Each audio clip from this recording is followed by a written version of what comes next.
Yeah hi అండి అందరికీ. So welcome back to golden by Bengaluru ఛానల్కి. సో మొన్న వీడియోకి అయితే నాకైతే చాలా రెస్పాన్స్ వచ్చిందంటే అంటే ఎలాగంటే ఆల్మోస్ట్ ఆ వీడియో పెట్టినందుకు నాకు 87 వ్యూస్ అయితే వచ్చాయి. సో ఓకే పర్లే, 24 లైక్స్ అయితే వచ్చాయి. సో చాలా రోజుల తర్వాత వీడియో పెట్టాను కదా. సో ఓకే పర్లే, మీరందరూ నా ముందు దయించి సో ఆల్మోస్ట్ అట్టన్నా చూశారు, చాలు 87 వ్యూస్ వచ్చాయంటే మేలే, పర్లేదు. సో మొన్న వీడియోలో ఏం చెప్పాను, కరంగుల మాల ఎక్కడ ఉంటుంది, సో ఏ టెంపుల్లో ఉంచారు ఎంత అని చెప్పాము. కానీ ఈ కరంగుల మాల ధరించిన తర్వాత మనం చేయాల్సిన నిబంధనలు అసలు ఎలా ఉండాలి, అసలు ఆ విశిష్ట చేసుకున్నాక ఎట్లా ఉండాలి మొత్తం ఈ రోజు ఎక్స్ప్లెయిన్ చేస్తాను అనమాట. సో ఇప్పుడు వచ్చి సో కరంగుల మాల ధరించిన తర్వాత ఫస్ట్ మనమైతే హెయిర్ కటింగ్ అయితే చేయించుకోకూడదు. సో హెయిర్ కటింగ్ చేయించుకోవాలనుకున్నప్పుడు ఫస్ట్ గా మీరు కరంగుల మాల తీసేసి దేవుడి దగ్గర కానీ పెట్టేసి తర్వాత చేయించుకోండి. సో సెకండ్ పాయింట్కి వచ్చిన తర్వాత సో బాలింతగా ఉంటారు కదా, ఎవరన్నా హాస్పిటల్లో మీ ఫ్రెండ్స్ వాళ్ళ వైఫ్లు కానీ లేదంటే మీ రిలేటివ్స్ కానీ వాళ్ళ దగ్గరికి వెళ్ళకూడదండి. సో మాలని తీసేసి తర్వాత వెళ్ళొచ్చు. సో వచ్చిన తర్వాత సో మనం శుద్ధంగా హెడ్ బాత్ చేసి తర్వాత మాలని ధరించాలి. తర్వాత ఇంకోటి వచ్చేసరికి చావులకి వెళ్ళకూడదండి.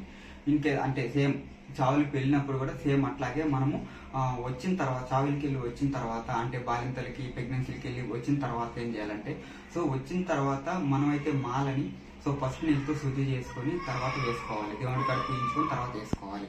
సో లాస్ట్ ఇంకోటి వచ్చి సో చాలా మంది నేను చూశాను, విన్నాను, నాకు తెలిసిన ప్రకారం అయితే చికెన్ కూడా తినకూడదు అంటారు. సో అదైతే నాకు ఐడియా లేదు. సో చికెన్ కూడా తినచ్చేమో మేబీ, అదొకటి. సో మందు తాగే ముందు అయితే మటుకు ఈ మాలను తీసేయండి. ఎందుకంటే మందు అనేది మనము అంటే మందు తాగే వాళ్ళు తాగిన తర్వాత ఎలా ఉంటారు అనేది ఏ పరిస్థితుల్లో ఎలా ఉంటారని తెలియదు కాబట్టి సో ముందుగా మీరు ఏమైనా ప్లాన్ చేసుకున్నప్పుడు అలాంటి వాళ్ళు ఉంటే మటుకు ఈ మాలని తీసేసి దేవుడి కాడ పెట్టేసేయండి. సో నెక్స్ట్ డే మీరు వచ్చి మళ్ళీ ఎట్లాగా వీటిలన్నిటికీ ఏదైనా సరే మీకు కంబ్యాక్ అయిన తర్వాత మళ్ళీ ఈ మాలను అనేది పసుపు నీళ్ళతో శుద్ధి చేసుకుని పూజ చేసుకుని తర్వాత వేసుకోండి.